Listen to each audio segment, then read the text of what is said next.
Hello, good people of Ghana and abroad, everywhere you are. This is Kim Perry, a contestant for Native Studios, the show host program that's been going on. But don't forget to vote for me. Voting has started.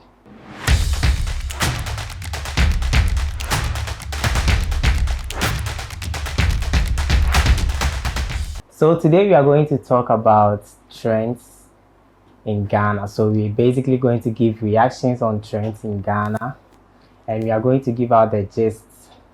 Yes, that's what we are going to do for today. And today on our bucket list, we have four influencers. Should I call them celebrities? It all depends. So today we are talking about Afronita.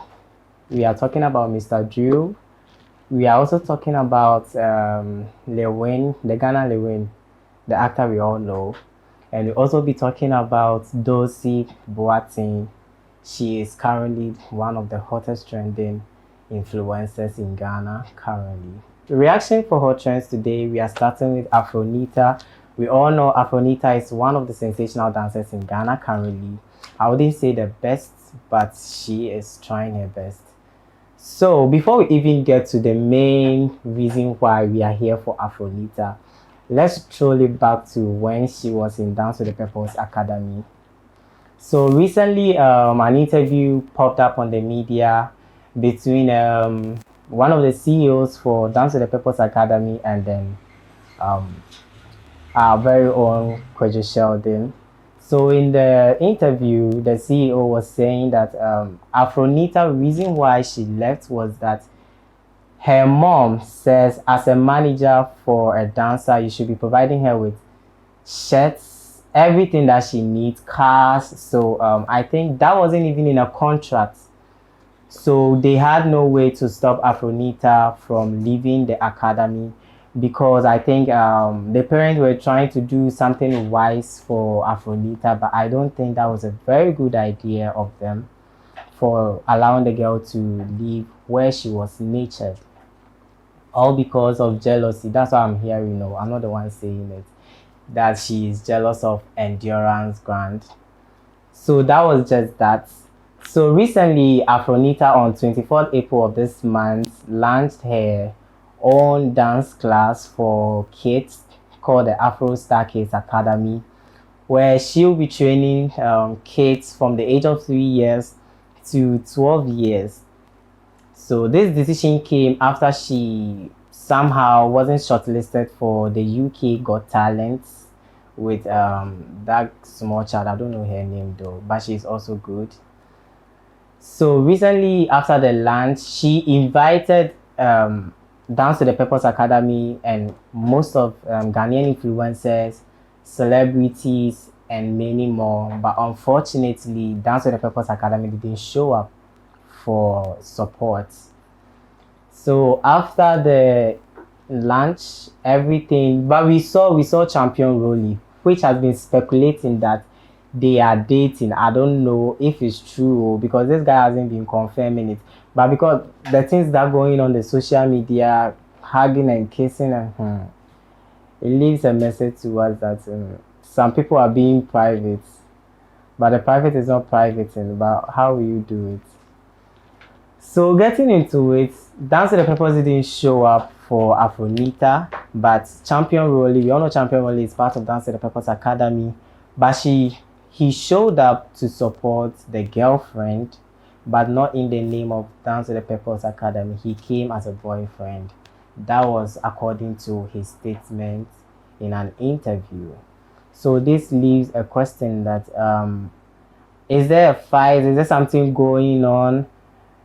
For her leaving Dance with the Purpose Academy, was it an ideal decision? Was it accepted? Or because it's not normal for a group that you've been with them for years and then launching your own dance class to be specific, and then they did not show up for you. I find that very sad, and then it's not appropriate of them. But although we don't know the story behind it, but still it wasn't good. You've made all the social medias, everyone on the social media believes that Dance to the Purpose Academy didn't do well for Afronita. The story keeps going. I will just you on that later. So moving on to we have Mr. Drew. This is the way Mr. Drew has been drawing banger after banger after banger. We all know he is one of the promising music artists in Ghana currently. And then all of a sudden, Mr. Drew showed up with hair on the mirror head. We don't know what happened.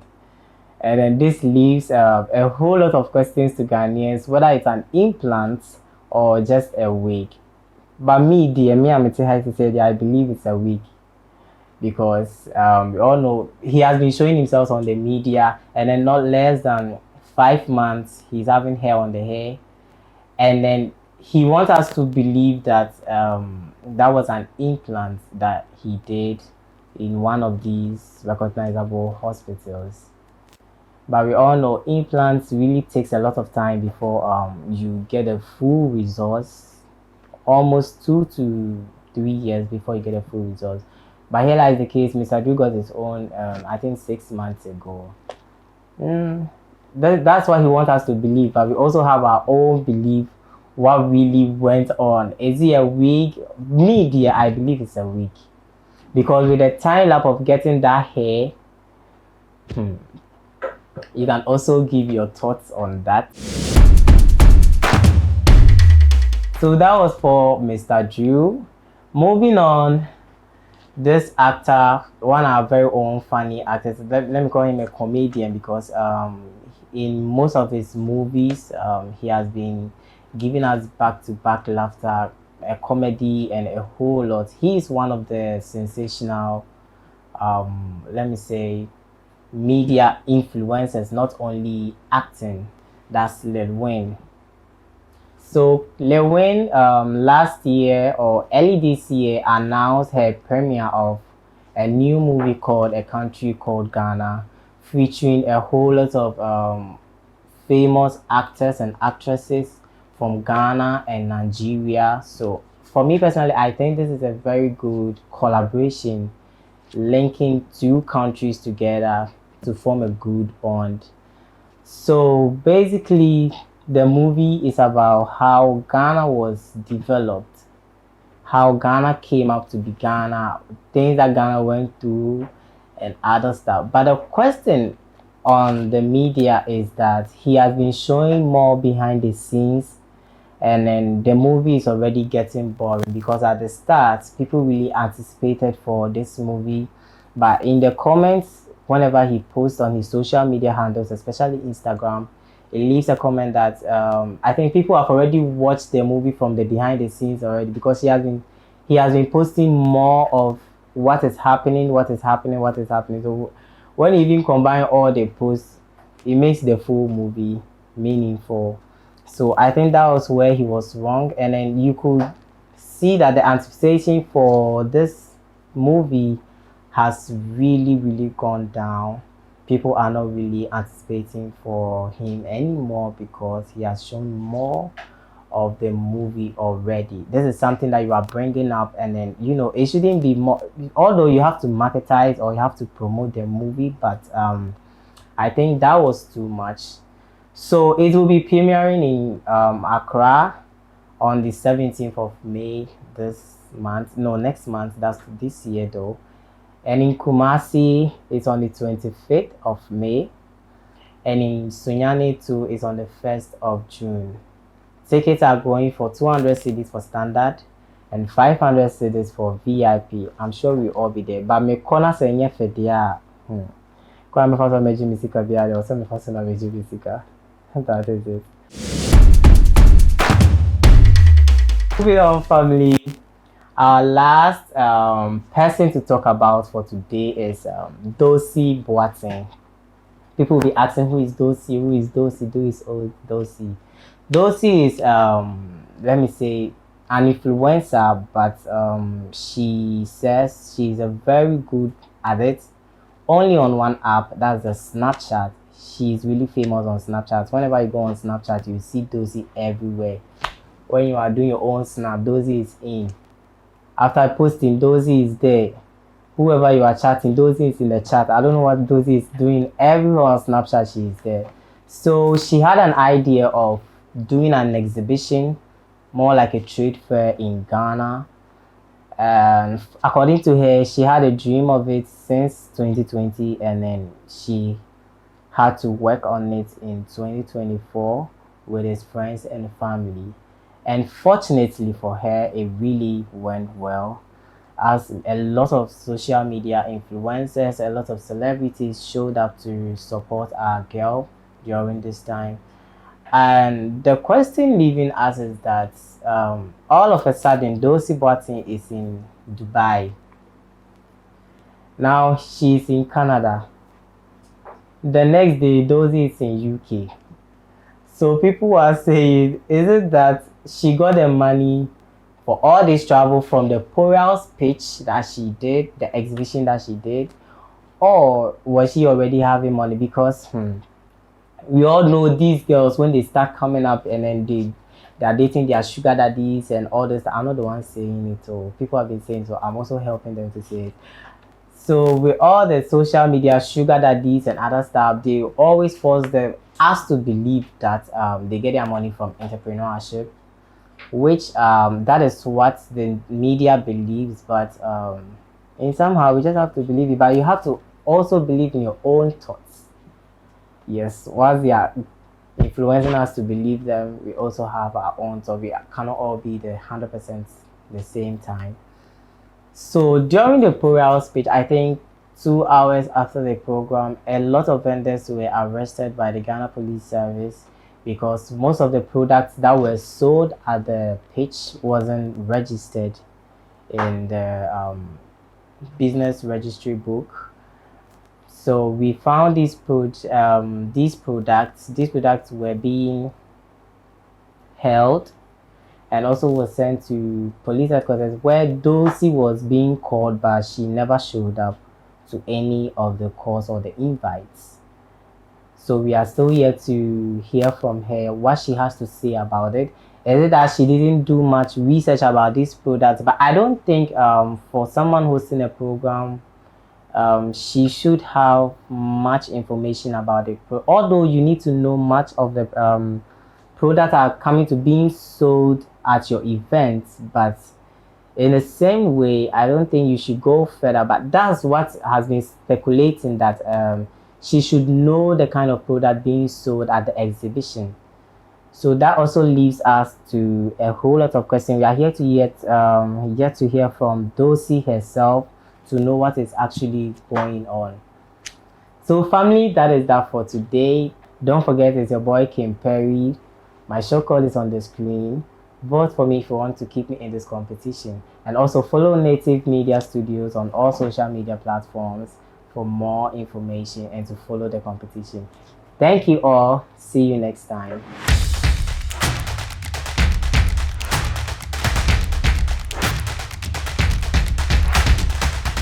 Hello, my lovely people, and you are most welcome to the show host with me, Fosti.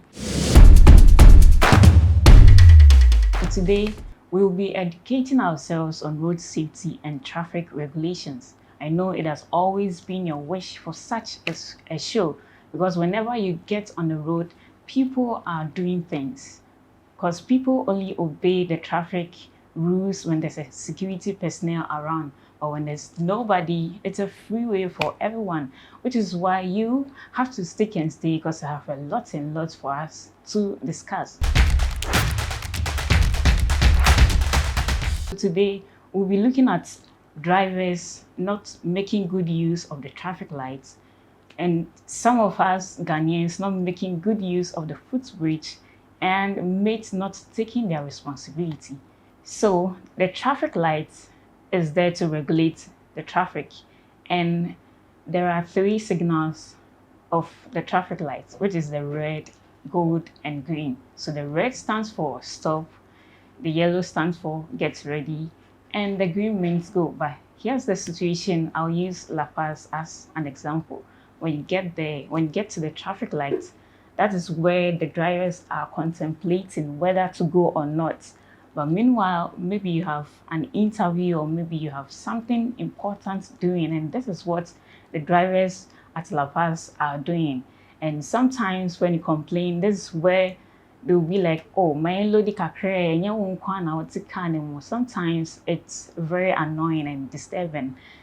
And when it comes to some of us Ghanaians not making good use of the footbridge, I'll use Kaneshi as an example. Kaneshi is a very busy place, and every day, anytime, people are working, like work is going on. But if the situation, you see a lot of people jumping, or sometimes it hurts me a lot when I see that thing ongoing.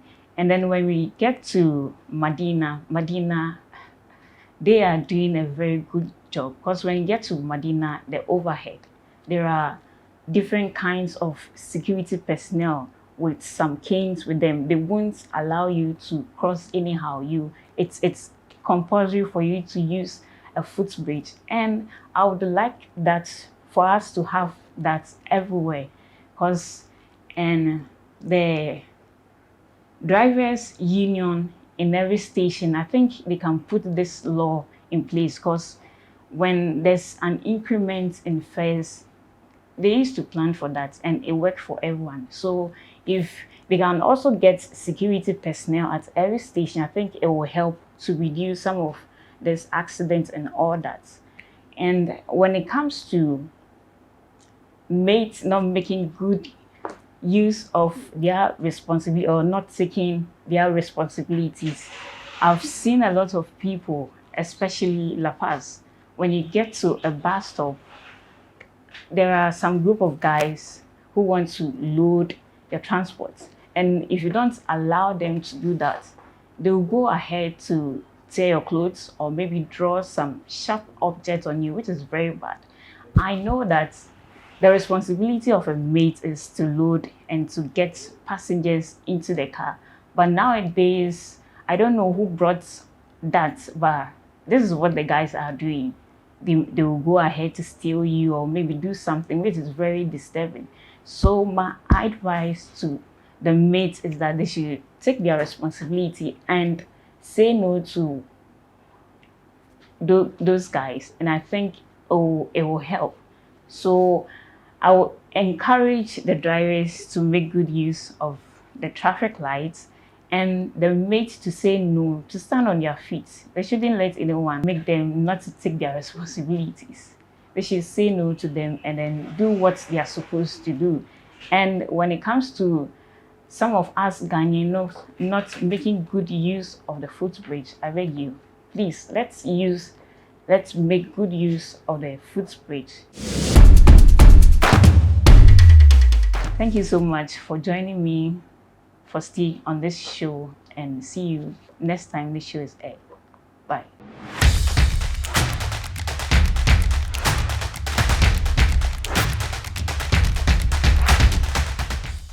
Hello and welcome to the Wellness Show. My name is Edna, your guide on the journey to a lifestyle of wellness. Today we dive into the concept of wellness and what it means to live a wellness lifestyle. At the end of this show, it is my hope that you start making choices that will lead you to a lifestyle of wellness and health. Wellness is simply not just hitting the gym or eating good food. It encompasses a lot of choices that you make intentionally to take you to a more happier and satisfying life. Now let's briefly look at the dimensions of wellness. Wellness is 8-dimensional, meaning that there are 8 concepts of wellness that each you need to do to make sure that you are healthy and you are whole. It is the choices that we make that will improve your well-being. Now let's begin with the physical wellness. It encompasses activities and choices that we do concerning our bodies. How often do you exercise? How often do you choose healthy meals over unhealthy meals? How often do you drink the water that you're supposed to drink? How many hours of sleep do you get in a day? These are the questions. These are the choices that you need to make to ensure that your body is healthy. How many hours of sitting are you doing? Are you living a sedentary lifestyle where when you get to work, once you sit down, it is after you close before? Are you eating at the right time? What are the choices you're making to make sure that your body is physically well? Then we'll move on to social wellness. No man is an island. We are meant to live and intercommunicate with each other. And so whilst you are choosing, whilst you are making the choices you are making today in your life, are you prioritizing your relationship? Are you prioritizing friends? Are you prioritizing your family? What are you doing today to be conscious that you are choosing your social wellness? Then we'll move on to emotional wellness. How are you handling the stress coming your way? The chaos that and the hustle and bustle that we have in today's world, how are you handling your emotions? Understand that the concept of social media now is causing us a lot of stress. How are you managing the stress? What intentional choices are you making to make sure that you improve your wellness on the social side? Then we'll be looking at your spiritual wellness. Now, spiritual wellness, it goes beyond what we call religion. It comes at you finding your purpose, how you are executing your purpose, and the fulfillment that it gives you. That is what we can say is spiritual wellness. Then we come onto your environmental wellness, which is the environment that we live in, right from the outside of your house to the inside of your room. How is your environment like? Is it tidy? Is it clean? Is it well kept? Are things arranged properly to make sure that your life flows? You might want to also look at that as well. Then we are looking at your occupational wellness, which also complements financial wellness. It is what gives us purpose. It is what you wake up every day to go and do so that you can have a purpose that can help you improve your financial wellness as well. Then we're going to look at intellectual wellness. It is one that talks about what you're doing to your mind. How often do you read self-help books? Now, intellectual wellness, of course, because we have education as a background, some of us just go through education and it's okay, but it doesn't just end there. How often do you read a book? Like I said, self-help books. How often are you educating your mind on the things we know? So these are the discussions that we are going to be having on the series coming up. I'm excited to help you prioritize the lifestyle of wellness. I will be here and we'll go through every dimension as the time goes on, get to know why we need to live a lifestyle of wellness, the choices that we can make individually to ensure that you are living a lifestyle of wellness. Now, what you need to note is that the wellness 8 dimensions are intertwined. You can't leave one and leave the other. You can't prioritize occupation wellness and get your financial wellness stable and then neglect social wellness. And then now when you've made the money, who are you going to celebrate with? Who are you going to spend the time with? So there's definitely the need for a balance. If you're chasing the money and you forget to prioritize your health, you forget to exercise, you forget to sleep well, you forget to take care of your body. Now, when the money is here, what are you going to use it for? You're going to use it to pay the bills and the score you have kept from the negative habits that you use. You have negative choices that you've made in your life. Make a date and join me on all the episodes because you don't want to miss it. We are going to explore what it means to live a wellness lifestyle. And I'm hoping that after the end of this series, I will push you to start living a lifestyle of wellness. Until I come your way again, it has been exciting to introduce this new concept to you. My name again is Ednana. See you same time next week. Bye-bye.